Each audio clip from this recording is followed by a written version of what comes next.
À 3 jours du Black Friday sur Internet, des promos à gogo, des bons plans alléchants. Mais attention, vous passez peut-être commande sur un site miroir. Un faux site Internet qui copie trait pour trait celui d'une grande enseigne ou d'une marque connue. Une arnaque dont a été victime Philippine Melcion. Il y a 1 an, elle réserve un séjour via un site de voyage. Sauf que ce site est une copie, elle n'y voit que du feu et verse la somme demandée, 2000 €. Copier-coller. Il y avait les mentions légales, il y avait le siège social du site, enfin il y avait tout. Ça me paraissait vrai. Vrai et on se sent terriblement idiote quand on se rend compte qu'on s'est fait avoir. Une escroquerie de plus en plus répandue, le nombre de ces faux sites a bondi de 250% entre septembre et octobre dernier. Et les entreprises aussi en font les frais.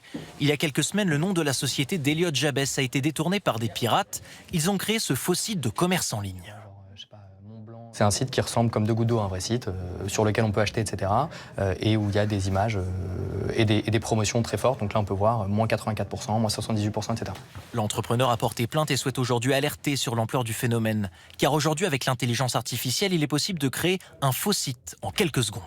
Donc là, j'ai l'exemple d'un site que j'ai fait en moins d'1 minute. Je lui ai juste dit, fais-moi un site qui ressemble à Amazon. Donc vraiment, quelques mots très très simples. Et voilà le site qui m'a sorti. Donc un pirate, quelqu'un qui serait mal intentionné, peut très facilement créer un site internet grâce à l'intelligence artificielle et tromper des consommateurs. Amazon, Cdiscount, Fnac, ils sont tous victimes de ces arnaques, particulièrement au moment du Black Friday ou pendant les fêtes de fin d'année. On peut voir une grosse pointe. Ça correspond aux périodes de Noël. Et ces faux sites sont mis en place pour que les gens puissent ensuite, derrière, essayer de récupérer leur colis en indiquant de l'information personnelle ou alors directement leur numéro de carte bleue. Avec ces faux sites l'an dernier, 382 millions d'euros ont été détournés par les pirates.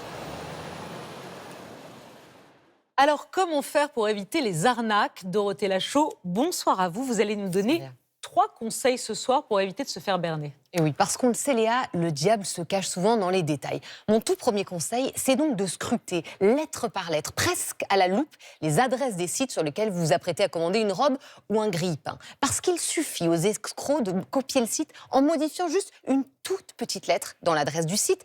À titre d'exemple, regardez, si on prend les géants du commerce en ligne, un 0 peut facilement être confondu avec un O pour Amazon. Un escroc pourrait aussi enlever le S qui disparaît pour Cdiscount. Un tout petit détail donc, mais qui peut vous indiquer que vous êtes en train de vous faire piéger. Ça, c'est noté. Le deuxième conseil. Ne cliquez jamais directement sur les liens que vous recevez par mail ou par SMS. Ah oui ? Forcez-vous, et oui, à retaper sur un moteur de recherche le nom du site en question. Ça prend quelques secondes de plus, Léa, c'est vrai, mais vous limitez sensiblement les risques d'arnaque.